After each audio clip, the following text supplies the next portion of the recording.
What's good, family? It's your boy Jared, and I am coming to you all with a very important topic today.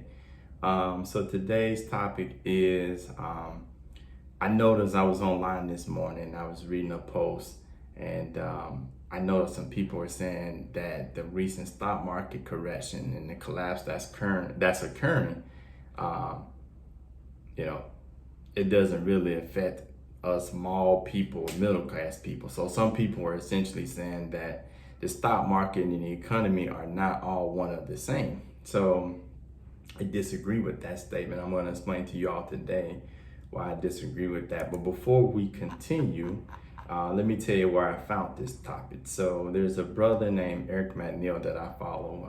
And Eric, if you happen to be watching this, I appreciate you, man. Appreciate all your content. Your content has definitely been a blessing in many of our lives, right? So he posts a lot of good educational content, and he gets a lot of followers, a lot of people commenting and responding to his stuff, which is good because it's, we get to see, get different perspectives from everyone. And I noticed through the comment section, he have people comment on things that I actually learned from as well. So his current statement, his post this morning was, the U.S. is not in a recession, the U.S. is in a depression, and the stock market will reveal that soon enough. And so when I was scrolling through the comments, I noticed one gentleman said the stock market and the economy are not one and the same. And then essentially another lady, I can't find the comment right now, essentially she said we won't be affected by the stock market. And so I think that's a lie told by the elite to catch everyone off guard, and I'm going to explain to you why. So when you think about how people are paid in our economy, people are paid in several ways.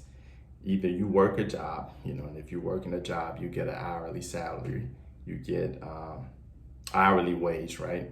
Or you get a salary. Or if you are self-employed and you have your own business, maybe you charge an hourly rate for a service, or maybe you charge a flat rate for a specific service, or maybe some sort of package or whatever you have, right? But the elite, the people that are running these corporations, they would prefer to get paid based on investments.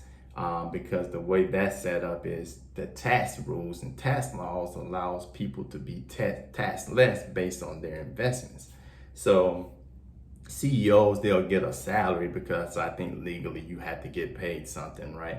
But they try to keep that salary as small as possible because they want to avoid paying as much taxes as they can. Where they prefer to make their money on is in the stock market.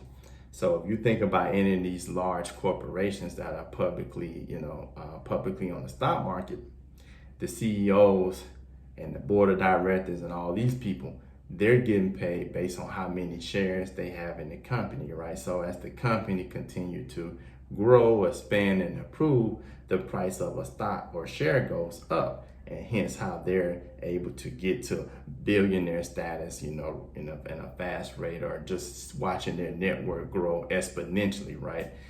So that's one key, right? The key is for the elite is they'd rather have a bunch of stocks and shares to pay less taxes, and also their wealth grows exponentially, right? Whereas if you're working for an hourly rate, let's just say if you get, $30 an hour, and just tossing a number out, you might get a couple raises, and next thing you know, you might be at $35 an hour, but essentially that's not a major exponential growth ratio in those regards.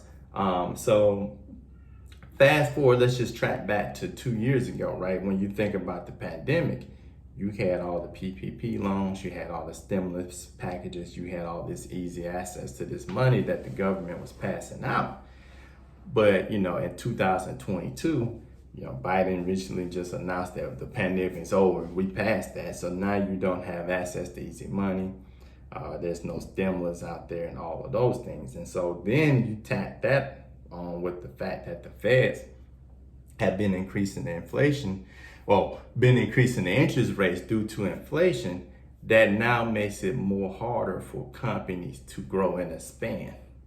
You get what I'm saying? So it's more expensive now. This easy money, you had to, you're paying for the easy money now, essentially. So if you think about 2018, 2019, before the pandemic, if you had perfect credit, you can go get a mortgage loan and somewhere between 2 and 3%, no more than 4%.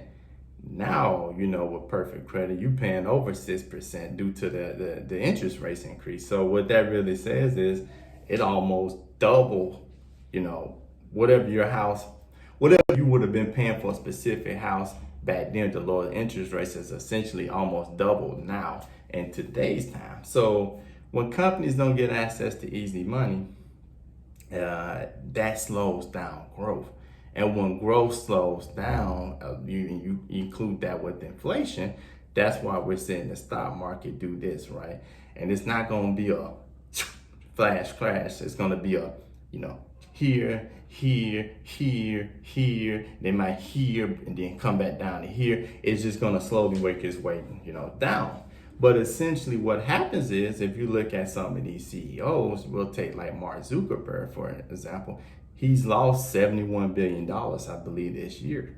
I think that was half or more than half of his net worth. And like if you take Jeff Bezos, I think he's lost over $50 billion himself. So when these CEOs start losing money and they can't get access to easy money to continue to expand their companies, then essentially what happens is you get unemployment increases at that point, right? So the unemployment rate starts increasing. If you look online, speaking of Mark Zuckerberg, after they recently revealed he lost $71 billion, now he's saying that they're looking to cut back on employees that are not really bringing in much value to the company or working in certain, business processes that are not really needed for difficult times. So they're looking to eliminate some of that fat. They're looking to cut some of that fat off the bottom line. So ultimately where I'm going with this is there's several types of people. You got the people that just go to a job and work. You got the people that, go to a job and work. Maybe they invest in the stock market, or maybe they have their own business and they also invest in the stock market. Then you have the elite. The ones that don't go to work and don't invest in the stock market, the risk they take is that due to the stock market decreasing and that these CEOs and billionaires are losing their money, you're now at a potential risk of being cut from your only source of income. If you look at the employee and the ones that are invested in the stock market, they're going to get a double whammy, right? So now you are employed. Now you have to worry about your job, but also you're losing money by being invested in the stock market. And then you have the elite that are just losing a lot of money. They're losing billions of dollars due to the stock market decrease. Now, all elite, some of them have exited the stock market, and so I won't say all of them are losing money because a lot of them may have already exited the stock market. But if that's the case, they're sitting in cash and their companies are not really growing, so they're not really increasing the money that they currently have. But all of this, what I'm really going to do, and I'm going to land the plane, is this is all risk reward ratio. So if you want a life where you're just gonna be, as they say, Netflix and chill, then that's what you get, Netflix and chill. There's nothing wrong with that, but essentially, don't think because you're not playing in the game that you're not in the game. You still in the game. You taking less risk. So now there's a less reward out there for you in terms of what kind of wealth and such that you're gonna be able to build. If you invested in the stock market and you are working in the job market, you are also at risk because you taking a higher risk by investing in the stock market. But typically, the more risk you take, if it's playing in a manner that works in your favor, then you will reap those benefits from that. So ultimately, what I'm going with this, and I'm going to end it here, is that Unless you live in somewhere deep in Africa or deep in South America, deep in Asia, where you have your own water source, your own food source, you don't necessarily need to work a job, or you don't need money because everything you do is off your land, then you don't really have much of a risk, because you're not really tied into this system of capitalism like that. But everyone else is very much affected by what's currently happening right now. So the thing what we need to do is we need to get better educated on how can we prepare for these scenarios when they arise. How can we better prepare when a recession is coming? How can we better prepare when depressions are coming, right? So I want to get to where I'm actually giving more content on ways that we can better prepare for this and ways that we can learn to prepare for this. So essentially, we're in a recession, regardless of what they tell you. We're in a recession by the definition that has been defined for ages.